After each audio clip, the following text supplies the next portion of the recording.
Thanks for tuning in to KT Garage. In this video, I'll show you how to change the water separator and fuel filter on a 2019 Ford F250 diesel 6.7 liter. This procedure should be applicable to all 2017 and newer vehicle. Here's everything that you're going to need for the job. First, you need a water separator, a fuel filter, and a seal, and this come in as a kit. You can get this off from Amazon. Now just make sure you get the right brand. You gotta get the Motograph ones. I'll give you the link to this so you can go and get the proper one. The cheap fuel filter and water separator, sometimes they just don't work well, and then you're taking chances of having water in your fuel system, which is really bad. It's gonna ruin your fuel system, and it's gonna cost you thousands. You don't do it properly. This costs a little bit more, but it's worth the money to get the proper ones. Now, as far as tools, all you need is an 8mm with an extension, a power driver if you don't want to spend the time to remove all those bolts under there. I'll show you where everything goes. And then you're gonna need a torque wrench. Now you don't have a small torque wrench like this that goes by inch pounds.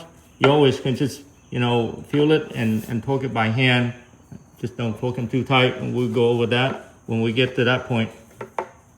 Okay, so you're gonna go under your truck on the driver's side, and the water separator is right here, this whole assembly.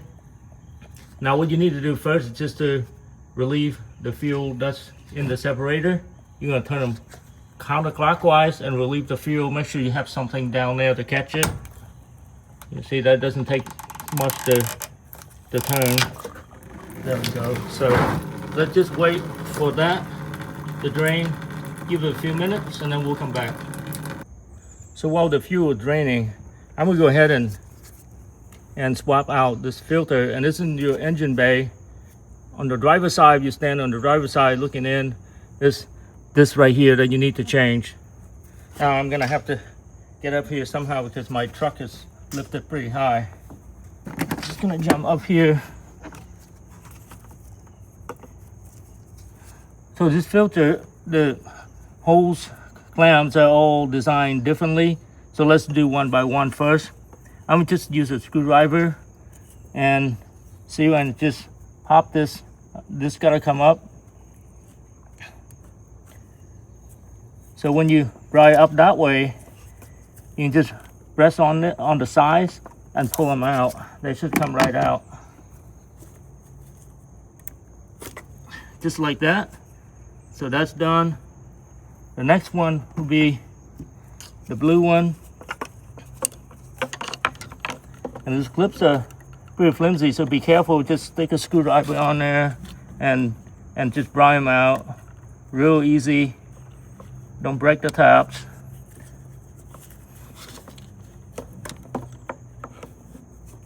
Just like so. You can hear them pop when they come out, and then just pull them straight out.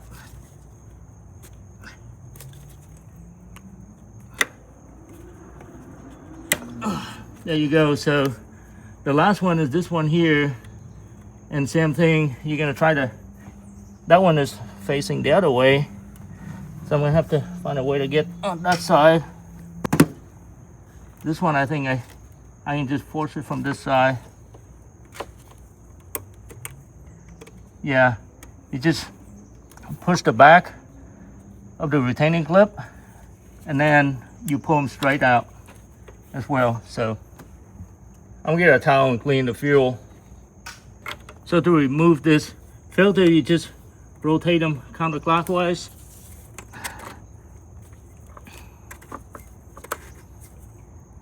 Oh, there's more fuel spilling, so just make sure you get a towel under it.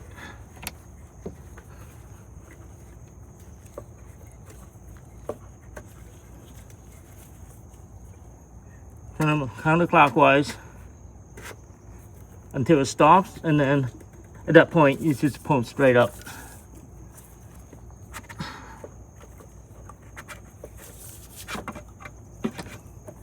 And make sure you angle them up this way just so the fuel doesn't spill everywhere. To put the new one on, It's pretty much the reverse of what you've done before. So I'm just gonna insert this, pointing way over here. Press it down, and then turn it clockwise until it locks in. That's it, and you can feel it locked in. There's a little tab below that locks it up. Then we're gonna put the fuel lines back. Start with the one with the white clip. Put it straight in. And when you can feel the snaps, you just push it forward to lock it. Look like this one locks. The next one will be the blue. This one's pretty hard to get in, so I have to bend it a little bit. Push it straight in, and you can feel that it snaps all the way in. Push the tab in to lock it. Last one will be the red, and again you can hear the snap. Push that down, and you're good. Now just make sure that you wiggle them, make sure they don't come out. Look like everything is nice and tight. So we're done in the engine bay. So now that it's stopped draining the fuel, I'm gonna go ahead and turn it clockwise to close up the drain. And make sure you can hear the click when you completely close it. There we go. Yep, so now it's closed. The fuel should stop flowing.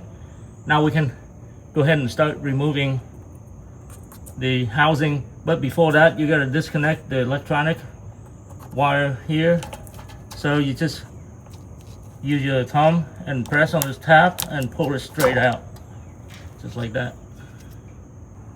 There are 5 bolts that you need to remove.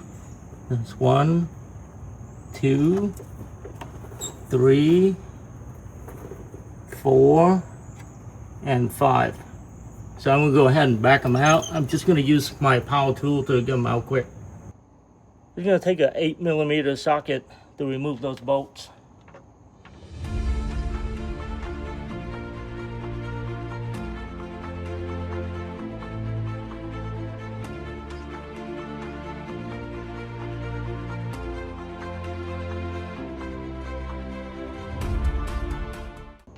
Once all the bolts are loosened, you can go ahead and get them out.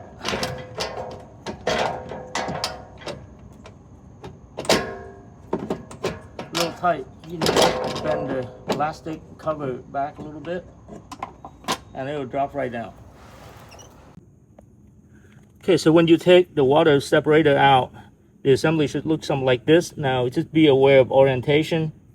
You see this side has a tube that comes down, and there's a place down there where it's gonna land into. You can see that round extension here is gonna go into the side where the tube is. So it's gonna drop down into there, and that's how you locate your frame of reference for reassembly of the new water separator. I'm gonna go ahead and dispose the fuel, and then we'll get the new separator on. What you want to do next is to change this seal right here, and the kit comes with a new seal. So I'm just going to go ahead and get a pick and get the seal out just like that. Pull them straight out. Now when you put the new seals on, just make sure you press them down real good. Have them nice and flat. Make sure you contact the bottom. Run your finger across. Now you're ready to get the filter on. To get your new water separator into the housing, there's a couple of clips down here. You can see that there's one here, one here. So you push it down and make sure you latch it into the bottom, and then you push it toward this way. And in here there's instruction that say install, and then they point the arrow that way. Remove, point this way. That means that you have to get it into the groove in here. I'm not sure if you can see it on the camera, but you get it down like that, and then until you can see that it's lined up with the groove. So this is already lined up. Now I'm gonna push it in towards that way, and as I push it, and you can hear a little snap. So now it's fully installed and it's ready for you to push it up to the assembly. Now to reinstall it is very straightforward. You just get it into where you took out before. Now make sure the orientation is correct. Your filter drain hole should point towards the inside of the vehicle. Now we're gonna try to get this in. There's a little plastic cover here that kind of get in the way. You kind of just have to work with it. Gotta bend it out a little bit to get it in. There you go. And then you continue to push it up. At this point, you just re-engage all your bolts.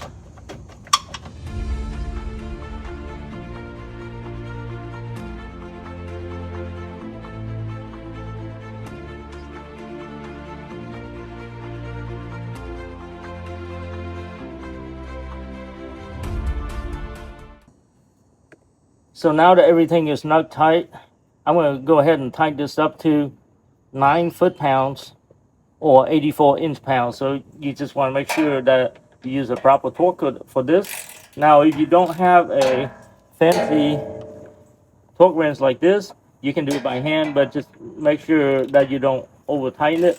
It's supposed to be just, you know, hand tight, and that should be it. So, but since I have one of these, I'm going to do it properly, and you can hear it clicks when it's fully torqued.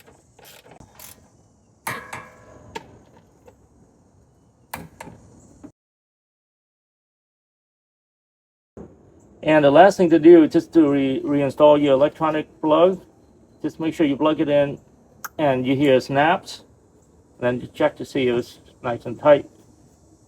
Okay, guys, you're not quite done yet. The last step would be to prime your fuel pump, because you don't have any fuel in your water separator or the fuel filter.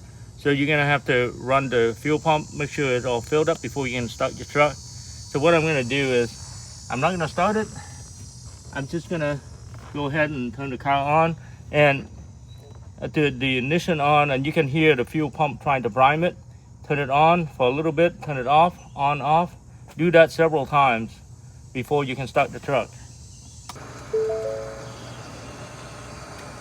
Yeah, I definitely can hear it. So I'm just gonna cycle back and forth many times before I can start.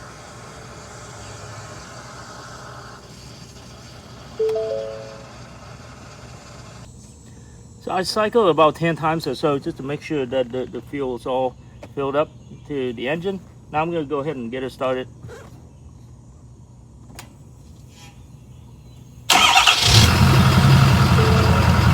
There you go, it starts right up just because the fuel already got to the engine.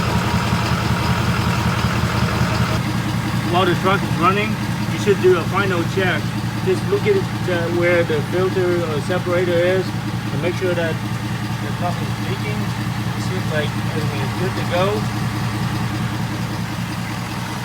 And then while the truck is running, come up to the fuel filter and see if there's any leaking or anything weird going on. Seems like everything is sealed properly. All the snaps and the clips are falling into place. So I think we're good. At this point, we're done. Well, guys, the entire job took me about half an hour, which is not bad. Now, when you do something yourself, you know it's done right. I appreciate you guys tuning into KT Garage. If you like the content, please like and subscribe. Thank you.